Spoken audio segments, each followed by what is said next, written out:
Hi, welcome to Gene Rants. I'm Gene, but you won't be hearing much from me today because I'm going to turn the floor over very shortly to Zoran Mamdani, he calls himself a democratic socialist, but he's a communist. That's no doubt about that, as you'll hear for yourself in his own words in the video I'm about to show you.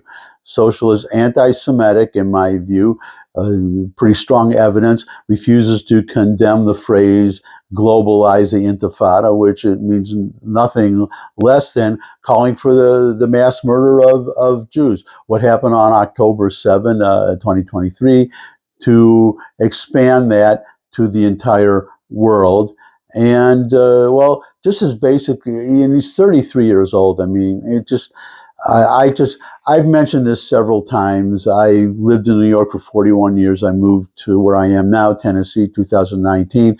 But I do go back to visit New York every so often. Lord knows what I may find next time or the time after that, depending when the election is and when I go. But I lament what's happening to the city. I mean, I had to leave. It was getting so bad, and every time I go back, I don't see any improvement. But this is really, if this guy gets elected, and it increasingly looks like he will get elected, because for him to lose, the other candidates need to, well, there are three of them. Two of them need to drop out and get behind one candidate. And of course, you have these three people fighting about which one will it be. Curtis Sliwa, the Republican candidate, has no chance. He should just drop out, get behind, I would say, Adams. And Eric Adams, the incumbent, he's running. He may be. And then you have Cuomo running. Well, Cuomo and Adams both running as independents. And they both, Cuomo, I don't know. I mean, I'm glad I don't live in New York. I don't have to decide between Cuomo and Adams. I would go for Adams as far as morally, and in his last, these days, he hasn't been that, he's been an okay mayor. Andrew Cuomo has a lot of baggage, but we're talking about Mamdani, what he believes. You've seen reports about what he believes, and they just call him a communist, whatever. But I'm going to let you hear him in his own words. This is what Zoran Mamdani believes. What the purpose is about this entire project, it's not simply to raise class consciousness, but to win socialism. And obviously raising class consciousness is a critical part of that. But making sure that we have candidates that both understand that and are willing to put that forward at every which moment that they have, at every which opportunity that they're given. We have to continue to elect more socialists. And we have to ensure that we are unapologetic about our socialism. There are also other issues that we firmly believe in, whether it's BDS, right? Or whether it is the end goal of ceasing the means of production, where we do not have the same level of support at this very moment. And what I want to say is that it is critical that in the way that we organize, in the way that we set up our work and our priorities, that we do not leave any one issue for the other, that we do not meet a moment and only look at what people are ready for, but that we are doing both of these things in tandem. Because it is critical for us to both meet people where they're at and to also organize for what is correct and for what is right, and to ensure that over time we can bring people to that issue. The ramifications of victory here is the difference between life and death for so many of our brothers, sisters, and family beyond the binary across this borough of Queens. It's the difference between having cash bail anymore or not. It's the difference between having sex work be decriminalized and not. And with every battle that we fight as socialists, we need to remember what the stakes are and ground ourselves in them, and why those stakes are important and critical to us as individuals.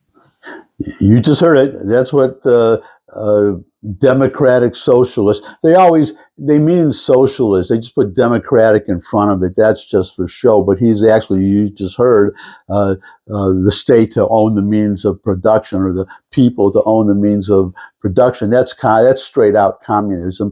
And this guy increasingly looks like he could be the next mayor of New York, where Wall Street is. I mean, if I were the chairman of the board for the chairman of the New York Stock Exchange, I would seriously consider moving uh, moving the New York Stock Exchange at least to Texas or Florida or some other place.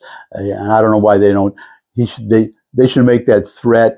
The chairman should make that threat right now. Say, if this guy is elected, this is what we're doing. We should have more businesses doing that. Say, if this guy is elected, then we are moving, and maybe that would help, because you have three opposing candidates. You have Curtis Sliwa, the Republican, has no chance. Then you have Eric Adams, the incumbent current mayor, and he is way down in the polls. And then you have Andrew Cuomo with all of his baggage. He had to resign the governorship because of sexual harassment. I'll say allegations. Okay, I don't know what was proven in court, but it was enough for him to resign. And plus, he put, I don't know how many people outside New York know this, but during the COVID crisis, he put elderly people, forced them into nursing homes where they all caught COVID from each other, or one person infected a lot of people. He's directly responsible for a lot of deaths of old people. So he has a lot of baggage, and those are the alternatives. And somehow those three candidates, two of them have to drop out. I don't know. I don't think any of them are going to drop out. So there you go. Big mess. I don't know what's going to happen, but if this guy gets elected, you just heard what he believes, and you're going to have, well, you have a very liberal city council too. You have a couple, I don't know how many, there are at least two Republicans, I believe, on the city council. I don't know if there are any more than that, but the liberals, he'll pretty much have his way with the city, because I don't see the city council.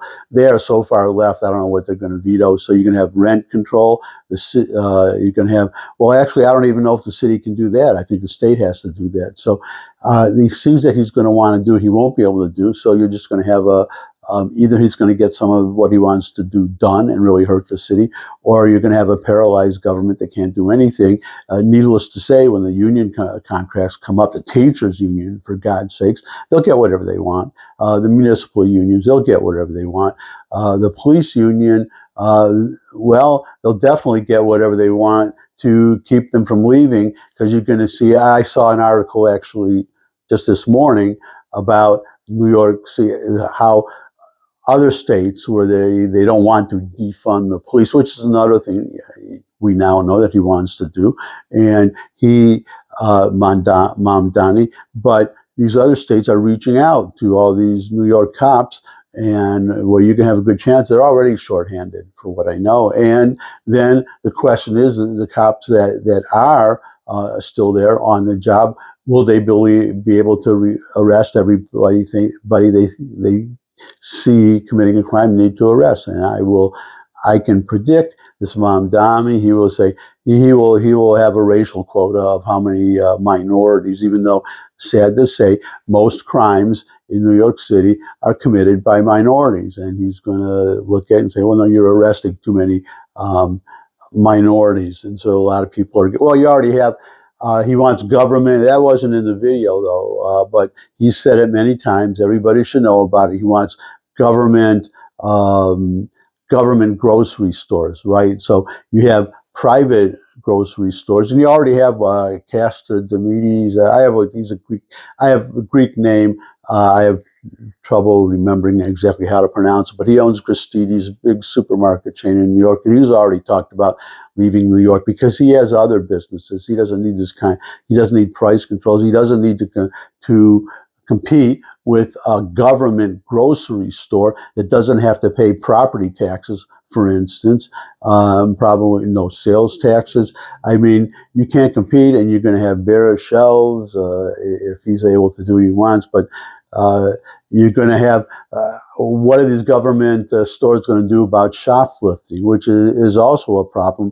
Last time I went to New York, I just wanted, I don't know, a deodorant stick or something little thing I forgot to pack. Everything was locked up. I had to push a button to get somebody to get me something. And Lord knows, as I said, I used to love New York. I lived there. I still love New York, and not the way it is, but the way it was. and the way I would like to see it again. So that's it for today. Thanks for stopping by. Your comments welcome, especially if you live in New York. Your comments welcome in the comment section below the video. If you live in New York, whatever, if you support Mamdani, tell us why. If you oppose him, then, well, tell us why. And if you could subscribe, that would really be great. Share this video with anyone you think would benefit from it. But most of all, come back and see me again. I would love to see all of you again. And until I do see all of you again, bye.